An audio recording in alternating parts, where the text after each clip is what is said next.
자, 오늘 투자론입니다. 250페이지입니다.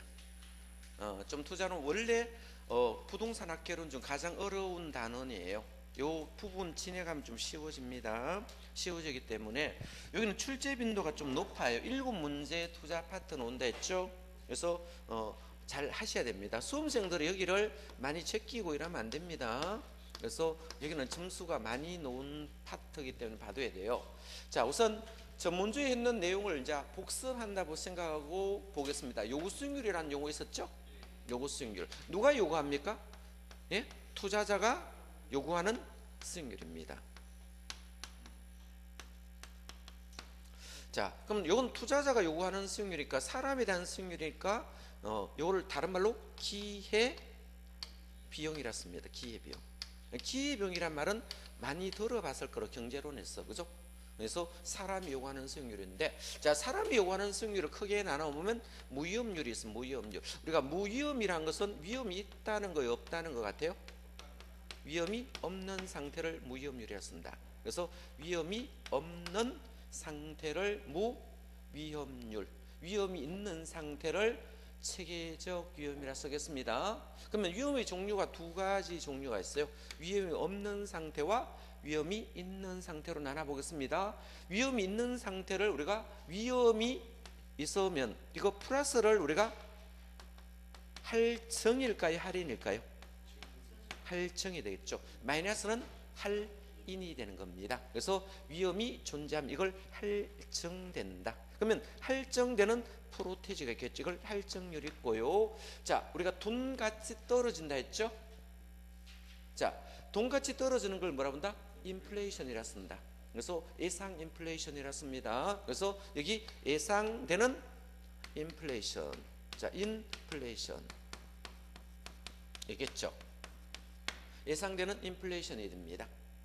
자, 그래서 크게 나누면 요 부분은, 자, 위험이 두 개는 존재하는 걸 말합니다. 자, 위험이 존재하는데, 이때 위험이 존재할 때를 우리가 개인이 피할 수 없다 했죠. 자, 나중에 이제 피할 수 있는 위험이냐 피할 수 없는 위험이냐 시험이 자주 나오는데, 자, 비체계적 위험이란 용어 있고 체계적 위험이란 용어 있어요. 그래서 제가 비체계적 위험을 줄이면 비계라고 줄였죠. 비계는 말 수 있다, 제거되지만 체계는 제거 안 된다 했죠. 그러면 제가 체계는 제거가 안 되는 것을 체계적 위험이라 씁니다. 이걸 다른 말로 체계적 위험이라 씁니다. 자, 전공 용어이기 때문에 일반 사람들은 잘 안 쓰는 용어죠. 그러면 자, 여기 보시면, 자, 예를 들어서 한번 보겠습니다. 무위험률은 어떤 거라고 생각하면 위험이 있다 했어요, 없다 했어요? 없다 했잖아요. 단순한 논리거든요. 이거를요, 여러분들이 책을 안 보다가 이거 보니까 이거 어렵다 생각하는데 실제로 어려운 거 하나도 아니거든요. 이런 거를 중개사 시험 내는데, 자, 중개사 시험은 어렵다 했어요, 쉽다 했어요? 기본에 대해서 거의 다 시험 나옵니다. 그래서 기출문제 지문 같은 거 많이 읽어보시라는 이유가 기본에 충실하라는 거예요. 그죠? 자, 기본에 충실해야 되겠죠? 그래서 위험이 없는 상태를 무위험. 가장 대표적인 얘기가 정기 예금입니다.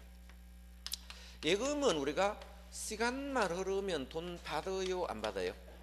돈 받죠. 이걸 시간에 대한 비용이라 씁니다. 시간에 대한 비용. 시간만 흐르면 받을 수 있는 것을 시간에 대한 비용을 정기예금, 금리는 시간만 흐르면 이거는 되겠죠. 할머니도 은행에 적금 넣으면 시간만 흐르면 받을 수 있는 것을 무위험률이다. 그러면 은행에서 준다라고 말을 하면 반드시 줄까 안 줄까요? 반드시 주는 것을 위험이 없는 상태를 무위험이라 부른다. 그죠? 자, 이런 내용도 있고, 우리가 국채를 지금 발행한다고 뉴스에 많이 뜨죠? 국채를 많이 발생하겠죠? 그래서 국채를 발행하면 국채에 대한 금리가 있어 없어요? 있겠죠? 우리나라 지금 빚쟁이죠? 또 국채 발행한다 하잖아. 그죠? 빚내가 지금 막 풀고 있습니다. 풀고 있는데 결론적으로 책임질 놈은 한 놈도 없다는 거예요. 누가 나중에 빚을 갚을지 모르겠어요. 그죠? 그러면 이런 금리들은 뭡니까? 결론적으로, 자, 사는 사람 있겠죠? 외국계 기업들이 사겠죠.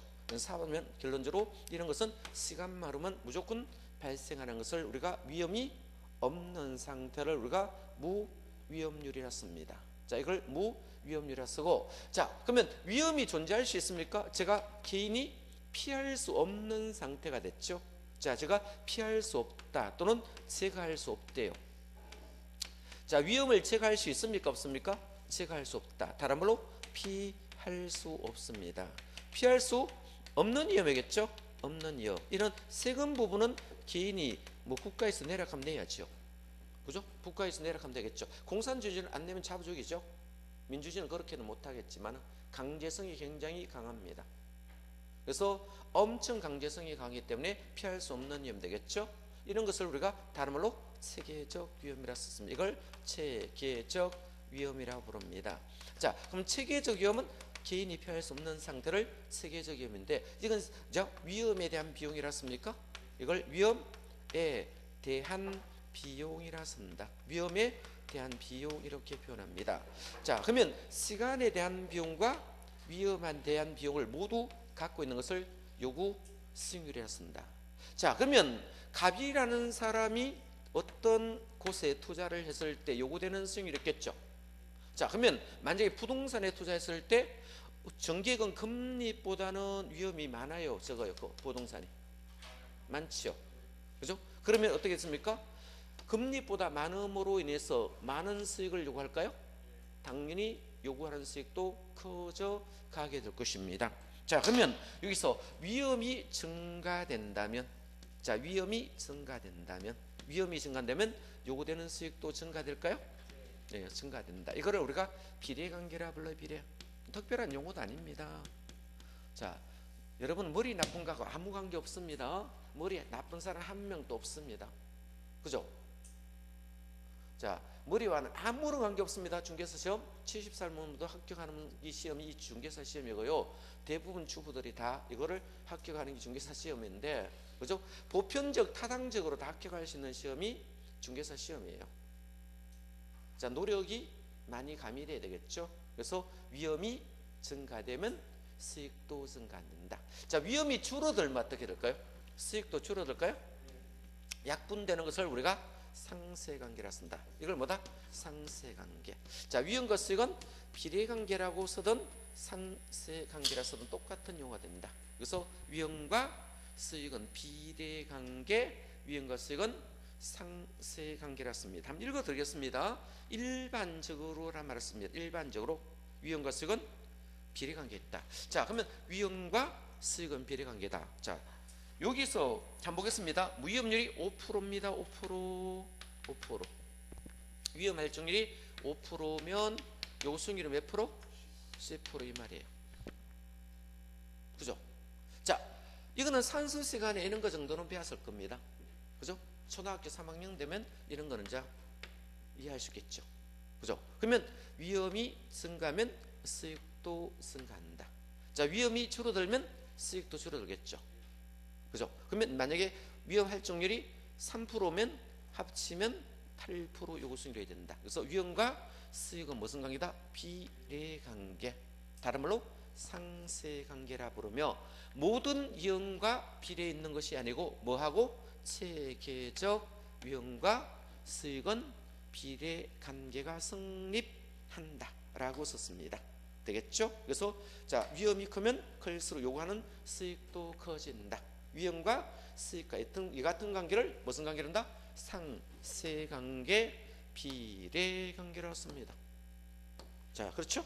자, 그러면 그게 내용물을 한번 가보겠습니다. 내용물을 가봤더니 동그라미 2번에 내용물 둘째 줄에 무위험률은 시간에 대한 비용이라 썼습니까? 자, 둘째 줄 합니다. 자, 무위험률은 뭡니까? 시간에 대한 비용이 돼요. 그죠? 시간에 대한 비용이고, 자, 위험 할증률은 바로 밑에 위험에 대한 비용입니까? 위험 할증률은 바로 밑에 뭐다? 위험에 대한 비용이 들어간다. 그래서 우리 기출 문제는 요수익률은 시간에 대한 비용과 위험에 대한 비용으로 구성되어 있다라고 출제를 했습니다. 그럼 맞는 말이겠죠? 자, 그러면 이 내용물을 밑에 보시면 한번 보겠습니다. 자, 거기 박스 안에 공식 요수익률은 무위험률 플러스 위험 할증률 플러스 예상된 인플레이션 되어 있죠. 예상된 인플레이션으로 되어 있습니다. 자, 그럼 무위험률의 종류를 봤더니 어떤 것이 있는 거 밑에 한번 보겠습니다. 그죠? 무위험률의 종류를 봤더니 자, 1, 2, 3번에 쭉 적어놨는데 2번만 보겠습니다. 2번에 봤더니 어떤 얘기였습니까? 무위험률은 시간에 대한 대가에 해당하며, 그죠? 자, 1번에 봤더니 뭡니까? 1번에 봤더니 국채나 공채 실질 이자율, 이걸 우리가 국공채 금리를 말하고 있습니다. 뭐를 말하고 있다? 국공채 금리를 하나만 내들어 놨습니다. 여러분, 제가 국공채 금리는 가장 대표적인 어디에 들어갑니까? 무위험률에 된다. 그래서 국채금리나 공채금리는 어디에 들어간다? 무위험률이고, 자, 시험은 정기예금금리가 기출했네. 정기예금금리는 시간만 흐르면 발생하는 것을 무위험률에 쓴다. 다른 거는 관계없고요. 위험할증률이라는 용어가 3번에 있을 겁니다. 첫째로 자, 개인으로 피할 수 없는 위험이라 적었습니까? 피할 수 없는 위험 고칠 것이면 피할 수 없는 위험 되겠죠. 피할 수 없는 위험은 아울러 상승한다. 정대되면 위험도 정대된다. 이걸 우리가 자, 이 정대되는 위험을 위험할증률이라 쓴다. 그러면 피할 수 없는 위험은 우리가 여러 가지 예문이 있겠죠. 동그라미 2번에 보면 가장 대표적으로 시장 위험을 열 수 있습니다. 자, 그러면 피할 수 없는 위험들이 여러 가지 있는데 시장 위험도 있죠. 그죠? 자, 시장 위험도 있고, 저 뒤에 가면 예문 3개가 더 나올 겁니다. 이자율 변화, 경기 변동, 인플레이션이 있습니다. 그죠? 이걸 우리가 이경인시라고 암기했죠. 예? 자, 어떻게 했습니까? 이자율 변화, 예? 경기 변동, 인플레이션, 시장 위험, 이거를 우리가 이경인시라고 암기했다고. 이거를 뭐다? 세계적 위험의 종류입니다. 그럼 여기서 시장 위험이 하나가 돌았죠. 시장 위험 어디 간다? 가장 대표적인 세계적 위험이고, 저 뒤에 가면 포트폴리오가 뭐 나옵니까? 이자율 변동이 또 나오고, 경기 변동이 나오고, 인플레이션 또 있습니다. 요 인플레이션 있죠? 요것도 세계적 위험의 가장 대표적인 종류다 라고 봅니다. 암기는 천천히 해야 됩니다. 이 용어를 자, 흐름도를 대칭 잡아놓으면 암기는 문제를 풀면 자동으로 암기는 잡혀집니다. 이걸 억지로 요울하지 말고요, 여러분 반복하여 자, 읽어보시면 되고, 지문 익숙해지면 문제를 풀어주면 자동 세부 내용은 암기가 되니까 세부 내용에 너무 신경 쓰지 마세요. 자, 그래서 나이 많은 분들이 아주 구석에 있는 세부 내용이 신경을 쓰기 때문에 합격률이 안 나옵니다. 그죠? 그래서 소심하면 합격을 할 수 없습니다. 공부는 뭐다? 대범하게 공부를 하셔야 된다. 골격 위주로 큰 것만 보고 가는 겁니다. 이거 구석에 있는 것까지 다 보면요, 공부 용량이 늘어나기 때문에 오히려 마이너스 점수가 나옵니다. 그래서 큰 테만 보고 가시는 겁니다. 자, 이렇게 보시면 되고요. 자, 다른 건 안 보셔도 됩니다. 안 보셔도 되고, 동그라미 3번에를 보고 싶으면 뭐다? 아까 요구승률은 어디에 가깝습니까? 주관적입니까? 객관적입니까? 주관적이다. 왜 주관적이라고 요구승률 있습니까? 사람에 대해 요구하는 승률. 그러면 사람마다 요구승률은 같을까요? 다를까요? 다르겠죠. 갑순이가 요구하는 것과 을순이가 요구하는 거겠죠. 예를 들어서 우리가 의사가 요구하는 승률과 청소부가 요구하는 승률 같아요? 다르죠. 공부를 열심히 하는 목적은 뭡니까? 뭐를 놀리려고 합니까? 기회 비용을 올리려고 합니다. 이 요승률을 미래로 현재로 바꿀 때 뭐를 쓴다? 할인율이란 말을 씁니다. 이걸 뭐다? 할인율. 자, 할인율로 많이 씁니다. 뭐로 쓴다? 할인율로, 잣대로 많이 씁니다. 할인율의 잣대로 많이 쓴다. 이렇게 보시면 되고요. 자, 피서 효과라 있습니까? 자, 여기까지를 자, 우리가 위험 조정률이라 쓴다. 요건 어디 있는가 하면 여러분 책 250페이지 의의 동그라미 3번 한번 볼래요? 의의 동그라미 3번에 보면 무위험률의 할증률이 가산됐다. 가산이 뭐냐요? 플러스를 가산, 마이너스를 감산. 가산이 뭐냐? 이래 또 물어보는 사람이 있어요. 예? 가산이 뭐예요? 플러스를 가산, 마이너스를 감산이라 씁니다.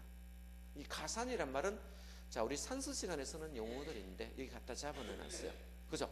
그래서 자, 여기서 무위험률의 위험할증률을 가산하면 이걸 위험조정률이라 부르며, 이걸 위험조정률일까 할인하니까 위험조정률이라 할인율이라는 용어로 끼워 넣으면 됩니다. 이런 말이 어디 나오느냐? 나옵니다. 한 장만 넘기면 나옵니다. 어디에 있습니까? 253페이지 4번의 위험 조정 할인율 사용 가능하게 있습니다. 그죠? 그럼 위험 조정률은 뭡니까? 무위험률에 위험 할정률까지 가산되어서 쓰는 요구 수익률을 뭐다? 위험 조정 할인율이란 말을 썼다, 이런 뜻이겠죠. 자, 용어는 조합으로 가시면 됩니다. 자, 그러면 자 251페이지 피셔 효과 보겠습니다. 자, 그러면 여기까지를 넣으면 위험 조정률이라 부르기로 했고요. 예상된 인플레이션까지 포함시키면 어빙 피셔라는 학자가 발명했다 해서 이걸 피셔 효과라 씁니다. 이거는 사람 이름이 피셔입니다. 피셔가 이거를 자 증명했으니까 피셔 효과라 씁니다. 피셔는 사람 이름입니다. 피셔가 뭐냐? 피셔는 사람 이름이라고요. 그죠? 피르사라는 사람은 뭐까지?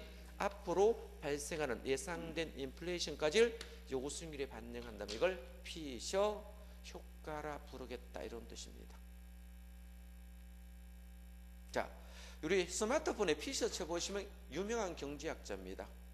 아주 유명하고요. 주식에 대한 책도 엄청 많이 적었습니다.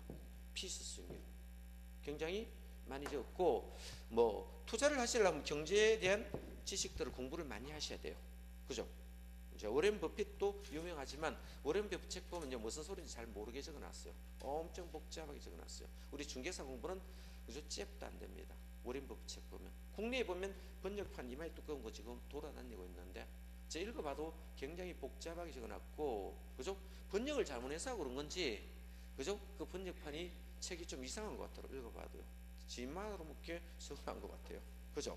자, 보시면 되고, 위험과 가치는 한번 보겠습니다. 반비례 관계인데 왜 위험과 가치는 반비례 관계인가 한번 볼까요? 위험이 크면 가치는 하락한다. 그 이유가 다음 페이지에 있습니다. 자, 투자가치 공식을 내가 한번 적어 보겠습니다. 자, 투자가치입니다. 자, 제가 투자가치 되겠죠. 투자가치. 투자한다 이런 말을 쓰죠. 투자하는 가치가 있는데 예상되는 손수익이 있습니까? 예상되는 앞으로 예상되는 손수익이 이렇게 존재해요. 그죠? 예상되는 손수익, 장래 손수익이라 써놨습니까? 예상 손수익인데 여기서 말하는 예상 손 세후 현금 수지를 말합니다. 그죠? 그러면 예상되는 손수익이 있으면 이걸 요구 수익률로 할인하면 됩니까? 그죠? 요구 뭐다? 수익률로 할인하겠죠. 자, 요구 수익률의 공식이 뭐로 되어 있어요? 자, 무위험률 그대로 갖고 있습니다. 플러스 뭐다? 세계적 위험으로 됐죠. 줄었습니다 지금.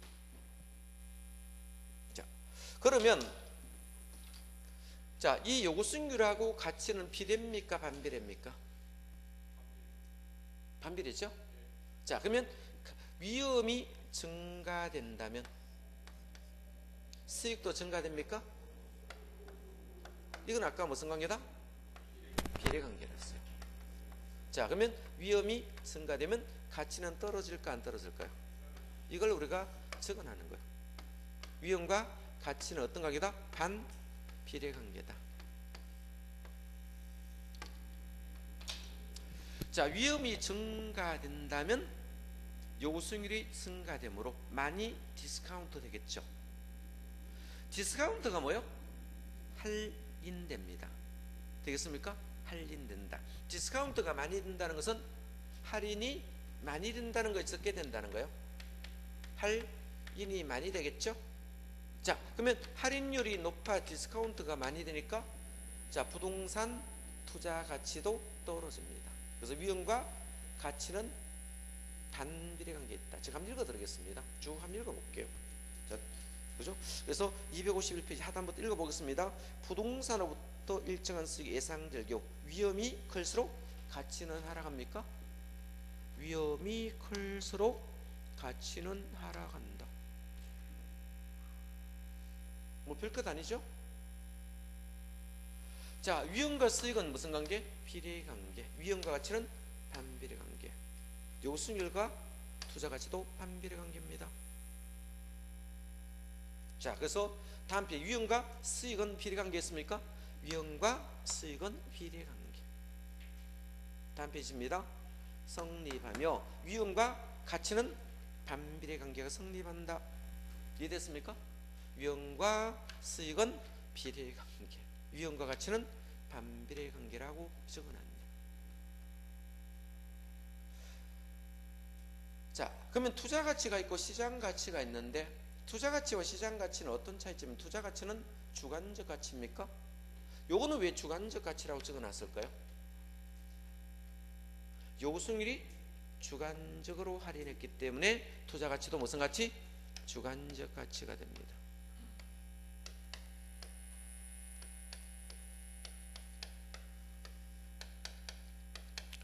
자, 시장 가치는 객관적 가치란 말을 쓰는 이유가, 만약 이 부동산이 여기 준대, 부동산은 물건입니까?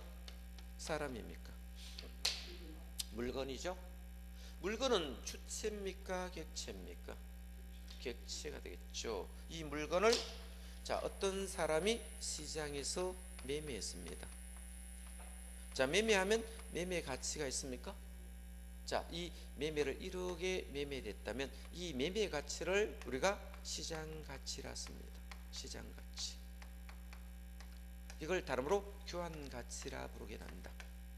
시장 가치는 교환 가치입니까? 사용 가치입니까? 예? 교환 가치죠. 사용 가치로 또 시험 나옵니다. 시장 가치는 당연히 교환 가치에 들어갑니다. 그러면 이거는 물건에 대한 내용에 대한 것이기 때문에, 물건은 주관일까요? 물건이 말을 해요? 예? 물건은 말을 합니까? 안 합니까? 안 합니다. 객관적 가치가 된다. 이 물건은 누가 사더라도 얼마다? 1억이다 한 겁니다. 갑이 사든 오리 사든 병이 사든. 그럼 시험은 자, 여기 시장 가치는 객관적, 부동산 가치, 투자 가치는 주관적, 이거를 반대로 바꿔가 시험 나왔습니다. 자, 투자 가치는 무슨 가치? 주관적. 시장 가치는 객관적이다. 이거를 반대로 바꿔놨다고요, 문제에서.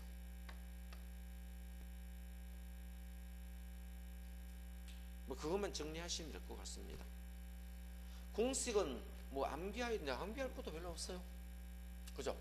그래서 투자 가치는 주관적, 시장 가치는 객관적이다. 그것만 밑줄 긋고, 자, 요 공식은 투자 가치 공식만 받으시고 시장 가치 공식은 안 와도 됩니다. 시장 가치 공식은 내가 적어 볼게요. 자, 시장 가치는 밑에 많이 적어 놨거든요. 그죠? 시장 가치 적어 놨는데 이거 공식 하지 말고 하는 일로 바꾸고 있을 겁니다. 하는 일. 계산 문제 놓으면 그거 맞지도 않습니다. 자, 여기는 선영업소득입니다. 뭐다? 선영업소득입니다. 여기선 장래선수익은 뭐다? 선영업소득. 이거는 세전입니다. 세전입니까? 세후입니까? 세후입니다. 세후 현금 수지를 쓰겠습니다. 만약 구체적으로 계산 문제가 나오면 대입하시면 됩니다. 자, 투자로는 지분 개념이고 시장은 전체 개념의 소득을 말합니다.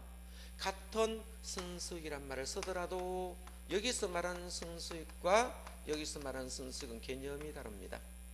자, 여기는 평가상 개념입니다. 어디상 개념이다? 평가라는 가치가 됩니다.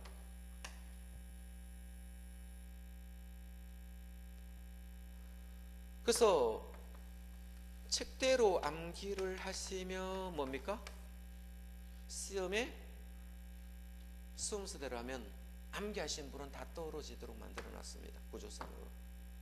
법은 법대로 하시면 돼요. 쉬워요. 법은 쉽습니다. 왜? 법 조문대로 공부를 하시면 끝인데, 그죠? 근데 여기 학문은 뭡니까? 어디 책을 뺏겼느냐에 따라 틀리겠죠. 그죠? 그래서 한번 봐두시고요. 자,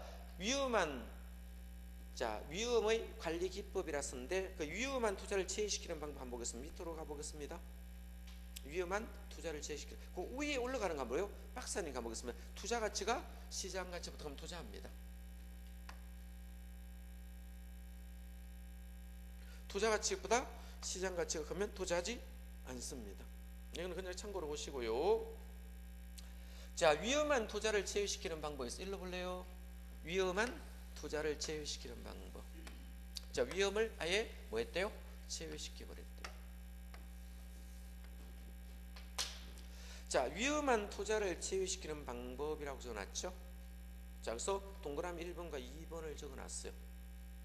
그래서 동그라미 1번과 2번을 읽었더니, 자, 읽어볼 내용이 8자밖에 뿐입니다. 제가 볼 때. 그래서 동그라미 2번에 국채, 공채 그거 줄 거 없고, 마지막 줄에 정기예금 이거 말고는 책에서 건질 게 없습니다. 자, 그러면 위험을 제외시키는 방법 뭐만 왔습니까?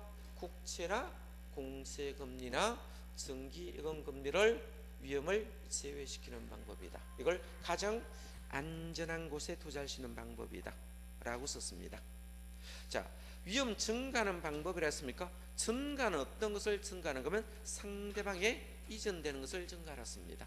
그럼 동그라미 2번만 보겠습니다.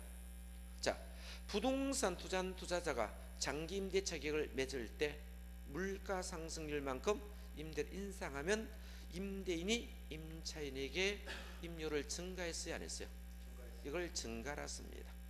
되겠죠? 이걸 증가라 쓴다 라 보시고, 자, 2번 지문은, 자, 부동산에 투자한 투자가 장기 임대 계약을 맺는 것은 물가 상승보다 임대료 인상대로 임대차 계약을 하는 것을 임대인이 인플레이션을 임차인이 증가하는 것이라 한다 적었습니다. 되게 어렵게 적어놨어요, 제가 볼 때. 그죠? 한마디로 해서 증가는 뭐다? 자, 물가 상승률만큼 임대인이 손해를 보겠다는 거예요, 안 보겠다는 거예요?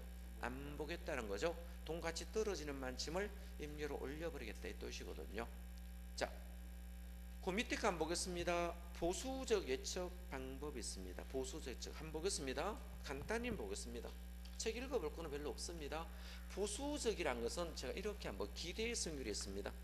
자, 기대의 승률은 부동산에서 기대되는 승률이 있어요. 부동산에서 기대되는 수익률이 있어요. 자, 예를 들어서 한번 보겠습니다. 1억짜리 부동산을 제가 1억에 구입을 했습니다. 이걸 1억에 샀어요.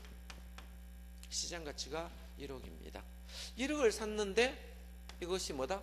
한 달에 100만 원 수익 발생한다면 1년 기준으로 계산해야 됩니까? 항상 1년에 얼마다? 1,200만 원이 발생할까요? 안 할까요? 1,200만 원이 예상됩니다. 이걸 1,200만 원 이렇게 예상됩니까? 이걸 예상 승률이라 씁니까? 예상 승률을 다른 말로 기대 승률이죠. 계산하면 투하된 자본이 현재 얼마예요? 1억. 산출된 것이 1,200이 되니까 기대 승률은 몇 프로다? 12%라는 것을 계산할 수 있을 겁니다. 그래서 투하된 자본에 대한 산출의 비율을 기대 승률이라 불러요.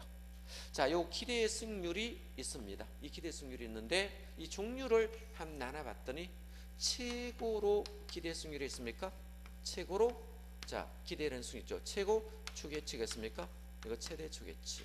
가장 높게 추정하여 계산한 수치를 최대 추계치라 되고, 두 번째 중간입니까? 아닙니까? 중간 추계치라 씁니까? 중간 추계치라 쓰고, 세 번째 최소 추계치로 나옵니다. 그러면 세 가지로 추정하여 계산된 수치가 이렇게 존재하면 최대와 중간과 최소라는 추계치가 존재한다면 그렇겠죠.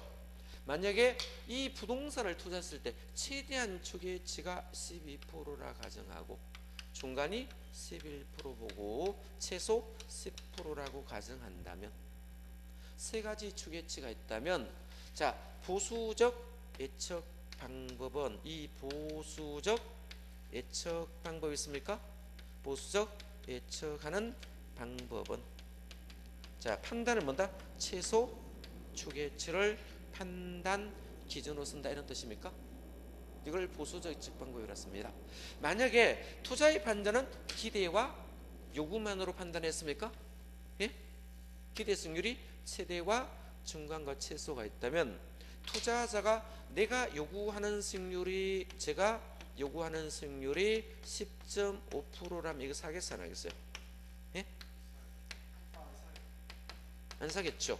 제가 요구하는 것보다 부동산에서 예상되는 수익률이 더 적잖아. 자, 그러면 부동산에서 예상되는 수익률이 더 적으면, 자, 제가 요구하는 것보다 부동산 수익률이 적다면 부동산을 구입하지 아니하겠죠. 이렇게 되면 투자를 한다는 거야, 안 한다는 거요? 투자를 하지 않게 됨으로 인하여. 자, 실제로는 이것과 이것이 달성될 수 있습니까, 없습니까? 이렇게 달성되면 어떻게 해요? 예?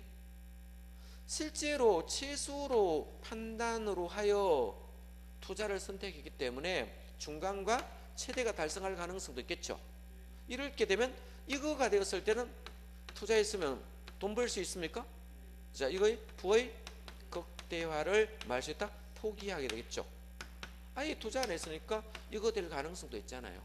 부의 극대화를 포기한 결과가 되겠죠. 이거 자체를 자 달성하지 못하겠죠. 부의 극대화를 포기한 결과가 있다는 겁니다. 이걸 보수적 예측 방법의 나쁜 점이라고 볼 수 있습니다. 자, 그러면 최소 추계수를 판단의 기준으로 쓰는 것을 우리가 보수적 예측 방법이라 쓴다 라고 보시면 되겠는데, 자, 한번 읽어드리겠습니다. 보수적 예측 방법. 동그라미 1번만 좀 보면 됩니다. 자, 이 방법은 수익을 가능한 낮게 했습니까, 높게 했습니까? 낮게 예측하고 비용을 가능한 높게 예측한다. 여기 비용은 기회비용을 말합니다. 자, 수익은 낮게 했어요, 높게 했어요? 낮겠죠. 요거는 기회비용이니까 비용은 높게 했습니까, 낮게 했습니까? 비용은 높게 했죠. 비용은 높게, 수익은 낮게, 이 말입니다. 그래서 수익은 낮고 비용은 높게 이렇게 썼습니까? 자, 높게 예측하여 그것을 기준으로 투자 결정하는 것을 말하고 있죠. 자, 이렇게 봐두시면 되고, 동그라미 3번 봅니다. 이 방법은 투자 부의 극대화를 시는 방법이 되지 못한다. 그것은 합리적으로 예측하는 경우에는 자, 타당한 투자는 보수적으로 예측한 타당하지 않다고 판단할 수 있겠죠. 합리적으로 예측하면 자, 이게서 뭐다? 11%와 12%가 달성될 수도 있죠. 그런데 보수적으로 하면 뭐다? 10%로 예측하여 투자 판단을 기각하는 경우가 발생할 수 있다는 것입니다. 자, 위험 조정 할인율 용어 정리해 봅니다. 자, 위험 조정 할인율은 뭐다? 자, 여기까지를 할인율로 쓰면 뭐 된다? 위험 조정 할인율이라고 씁니다. 되겠죠? 동그라미 1번만 보겠습니다.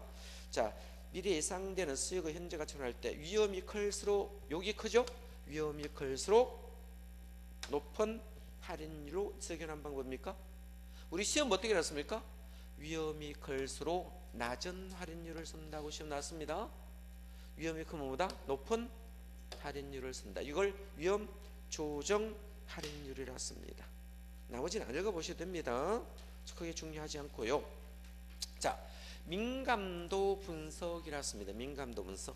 자, 민감도 분석이라 불확실성의 투자를 평가하는 것으로 다른 조건이 일정할 경우, 자, 줄 것은 투입 요소가 변동할 때, 자, 투입 요소가 변동할 때, 그만 줄 것입니다. 쭉 내려가 결과치 어느 정도 변하는 것을 분석하는 것을 민감도 분석이라 한다. 자, 민감도 분석에서 포인트는 뭡니까?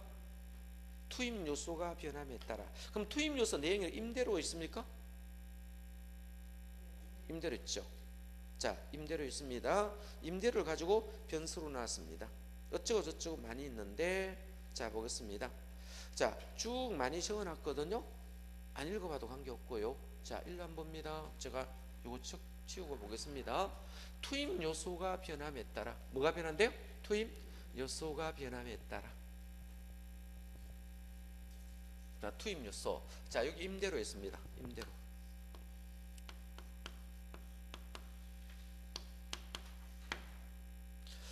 자, 임대료가 쭉 있었습니다.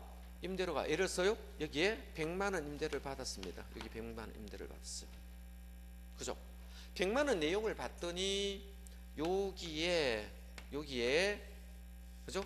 5개가 있어. 하나, 둘, 셋, 넷, 5개. 한 집당 20만 원씩 받았어요. 한 집당 얼마다? 20만 원씩. 이렇게 받았어요. 자, 그래서 임대료 100만 원 있어요. 총 임료가 얼마다? 100만 원이 되었습니다. 근데 이거 임료를 올려봤습니다. 150으로 인상을 시켰어요. 그죠? 근데 요 5집 중에 3집이 다른 동으로 이사가 버렸어요. 그죠? 남은 것이 얼마나 남습니까? 2집만 남았죠?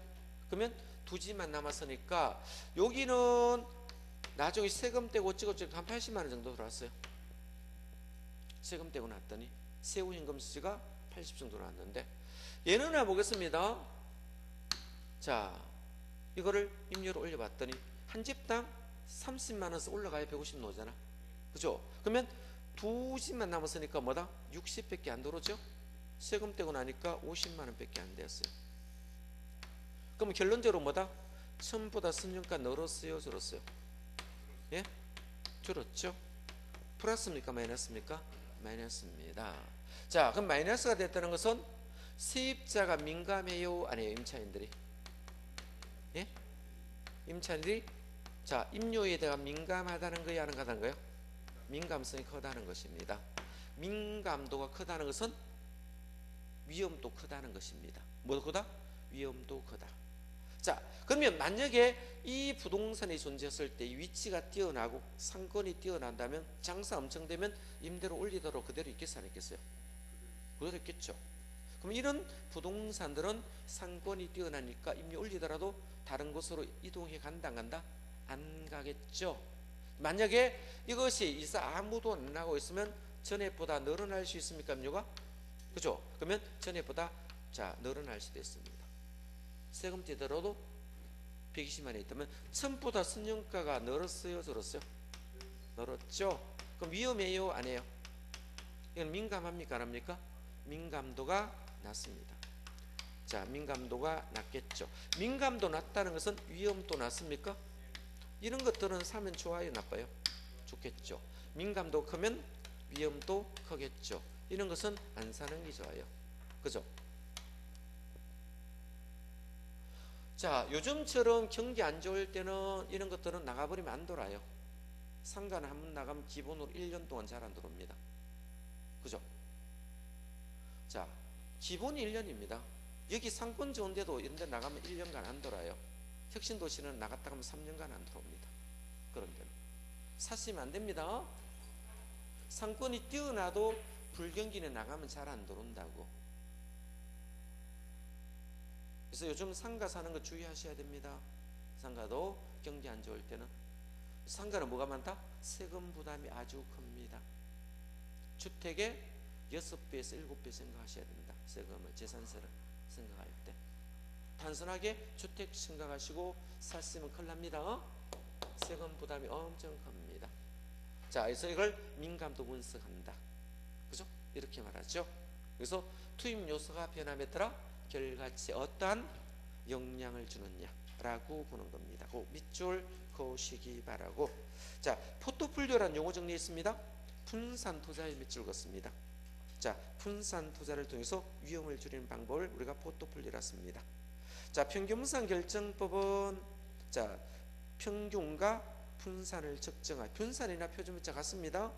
수익률과 위험을 파악한 후 동일한 수익이라도 위험이 낮은 투자를, 동일한 위험이란 수익이 높은 투자를 선택하겠죠. 고출 것입니다. 동일한 기대 수익률이라면 위험이 낮은 투자 되겠죠. 자, 그럼 이거를 제가 표로 만들어 본다면, 제가 표 한번 만들어 볼게요. 세 가지를 만들어 볼게요. 조대금 또 나올까요? 써놨던 거 또 써놨거든요. A와 B와 C라는 세 가지 투자 방안이 있습니다. 자, 여기 기대 수익률이 있습니다. 기대 수익률. 기대 수익률이 있습니다. 기대 수익률이 이렇게 있어요. 기대 수익률 있고, 자, 위험이 이렇게 있어요. 위험이나 표준 편차나 같은 말입니다. 위험으로 놓든 편차로 놓든 관계없습니다. 표준 편차를 줄인 것을 그냥 편차라 부르겠습니다. 편차 줄여 쓰겠습니다. 자, 만약에 기대가 동등할 수도 있습니까? 기대가 동등하다면,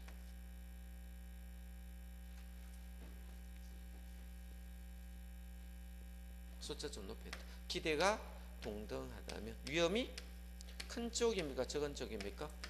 적은 쪽을, 이거를 투자를 선택합니다. 자, 위험이 동등하면 어떻게 될까요? 예? 기대가 큰 쪽을 투자합니다. 그렇죠? 이걸 우리가 평균분산 지배원리로 씁니다. 자, 그럼 평균분산 지배원리는 기대가 동등하다면, 기대 수익률이 동등하다면 위험이 적은 쪽을 선택하고 위험이 동등하다면 기대가 큰 쪽을 선택하는 것을 평균 분산 지배 원리라고 불러요. 그렇겠죠. 별로 안 어렵죠? 기대가 동등하면 위험이 적은 쪽, 위험이 동등하면 기대가 큰 쪽을 선택한다 라고 이렇게 보시면 됩니다. 자, 그것만 밑줄 그시고 넘어가시면 돼요. 자, 다음 단어는 한번 보겠습니다. 다음 단어인데 똑같은 거 또 나왔으면 평균 분산 결정법이라고 258페이지 또 나왔죠. 자, 평균 분산 결정법이라는데, 자, 한번 보겠습니다. 그림을 한번 그려서 볼게요. 같은 질문 또 나왔는데, 자, 우리 산수 시간에 가면 이 정규분포 곡선이라고 이런 거 봤죠? 우리 학교 다닐 때 이렇게 생기는 곡선 봤죠? 미적할 때 많이 봤죠? 이렇게 생기는 거 봤죠? 이걸 뭐다? 정규분포 곡선이었습니다. 이걸 정규분포 곡선.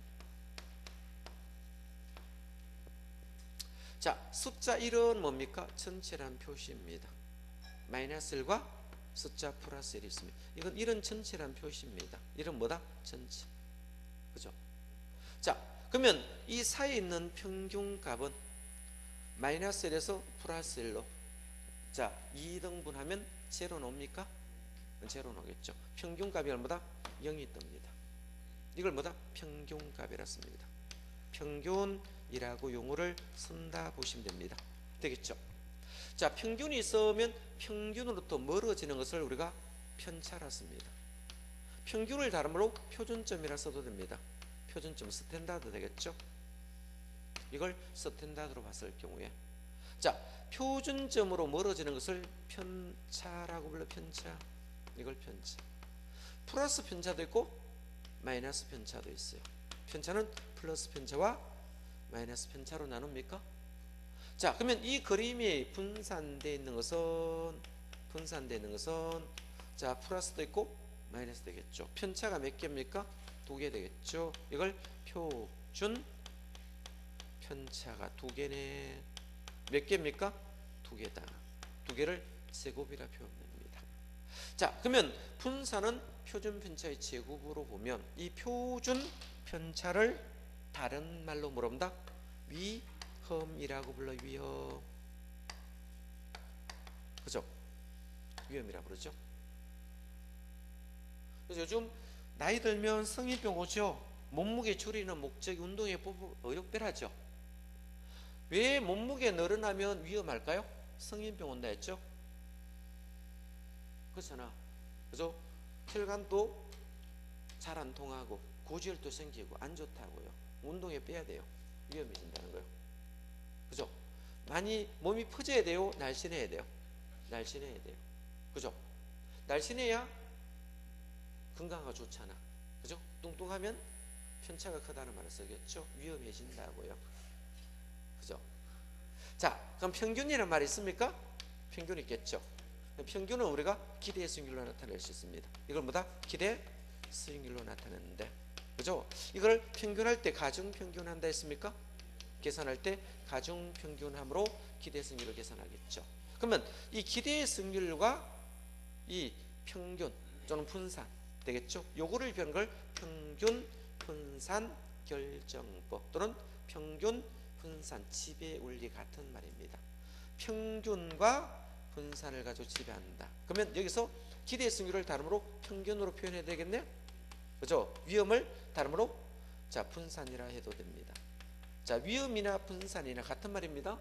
표준 편차로 표현해도 같다 들었습니다. 되겠죠? 그러면 거기 지문에 3번만 별표해 주시면 됩니다. 3번 있습니까? 3번 보니까 평균 분산 결정법에서, 자, 지배 원리는 같은 말입니다. 동일한 수익이람. 여기 동일한 수익 맞습니까? 20% 동일하잖아. 동일한 수익이라면 위험이 낮은 투자는 위험이 높은 대안을 지배하고, 자, 이번에입니다. 동일한 위험이라면 수익이 높은 투자니 수익이 낮은 대안을 지배한다 라고 씁니다. 이는 위험 기피적 투자들의 전제로 의사결정하는 방법 되겠죠. 그럼 이거는 간단히 말해서 기대가 동등하다 또는 평균이 동등하다면 위험이 낮은 쪽, 분산이 적은 쪽을 선택하는 게 낫겠고, 반대로 위험이 동등합니다. 표준 편차가 동등하면 기대가 큰 쪽을 선택하는 것을 평균 분산 결정표에도 그것만 정리해 두시면 돼요. 다른 건 보지 마시고 괜히 보면 머리 아픕니다. 정리하시면 될 것입니다. 하시면 되고, 자, 한 장 넘기면 260페이지 있습니다. 포트폴리오 이론이 있거든요. 조금 쉬었다 하겠습니다. 이거는